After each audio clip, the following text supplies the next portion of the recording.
നമ്മളൊരു movie plan ചെയ്യുമ്പോൾ നമുക്ക് ഒരുവിധം നമ്മൾ ഓക്കെ ആയി കഴിഞ്ഞ് കഴിഞ്ഞാൽ മൂവിയുടെ ഡിസ്കഷൻ തൊട്ടുള്ള ആക്ടിവിറ്റീസിന് നമുക്ക് ഇതിനകത്ത് എൻ്റർ ചെയ്യാൻ ഓപ്ഷൻ ഉണ്ട്. അപ്പൊ നമ്മളൊരു മൂവി എങ്ങനെയാണ് ഓൺ ആക്കണേ നമുക്ക് നോക്കാം. നമ്മളൊരു ആഡ് മൂവീസ് എടുത്ത് നമുക്ക് ഇതിനകത്ത് ഇത്രയും ഡീറ്റെയിൽസ് എല്ലാം നമ്മൾ ഫില്ല് ചെയ്ത് കഴിഞ്ഞ് കഴിഞ്ഞാൽ നമുക്ക് ഒരു മൂവി നമുക്ക് ജനറേറ്റ് ചെയ്യാം. നമ്മൾ ചെയ്തൊരു മൂവി നമുക്ക് ഒന്ന് കാണിക്കാം.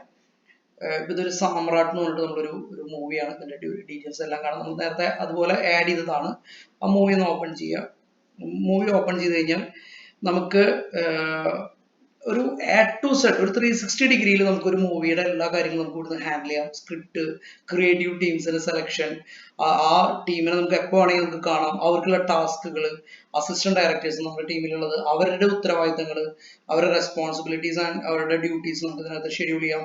പിന്നെ നമ്മുടെ ഈവൻ പോസ്റ്റ് പ്രൊഡക്ഷനും പ്രീ പ്രൊഡക്ഷനും അതിന്റെ ഇടയിൽ നടക്കുന്ന എല്ലാ ആക്ടിവിറ്റീസും നമുക്ക് ഇതിനകത്ത് ഹാൻഡിൽ ചെയ്യാം. ഡെയിലി നടക്കുന്ന ആക്ടിവിറ്റീസ് നമുക്ക് ഇവിടെ ഒരു അപ്ഡേറ്റ് എടുക്കാനായിട്ട് പറ്റും. അതുപോലെ മൂവിയുടെ ബഡ്ജറ്റ് നമുക്ക് ഇവിടെ ഹാൻഡിൽ ചെയ്യാനായിട്ട് പറ്റും.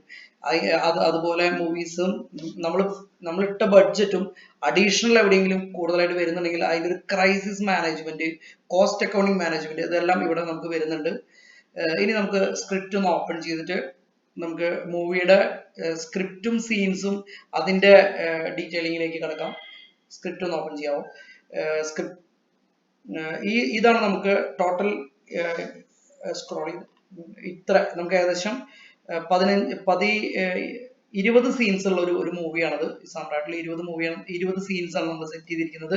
ഏകദേശം ഒരു 3 hours താഴെ വരുന്ന ഒരു ഡ്യൂറേഷനിലാണ് നമ്മൾ ഈ മൂവി പ്ലാൻ ചെയ്തിരിക്കുന്നത്. ഓരോ സീൻസും ഒരു ആ സ്റ്റോറി ഡിമാൻഡ് ചെയ്യുന്ന ഒരു 5 to 15 minutes ഡ്യൂറേഷനിൽ വരുന്ന സീനുകളാണ്. നമുക്ക് ഈ സീനിൽ ഏതൊക്കെ ആർട്ടിസ്റ്റ് വരും, ഈ സീനിൽ ഏതൊക്കെ ഷോർട്സ് ഉണ്ട്, ഏതൊക്കെ ക്യാമറ ആംഗിൾസ് ഉണ്ട് എന്നിങ്ങനെയുള്ള എല്ലാ കാര്യങ്ങളും നമുക്കിവിടെ കാണാനായിട്ട് സാധിക്കും. അടുത്തൊരു വീഡിയോയിൽ നമുക്ക് ഒരു സീനിൽ വരുന്ന അതർ ഏരിയാസുകൾ എന്തെല്ലാം എന്നുള്ളത് നമുക്ക് നോക്കാം.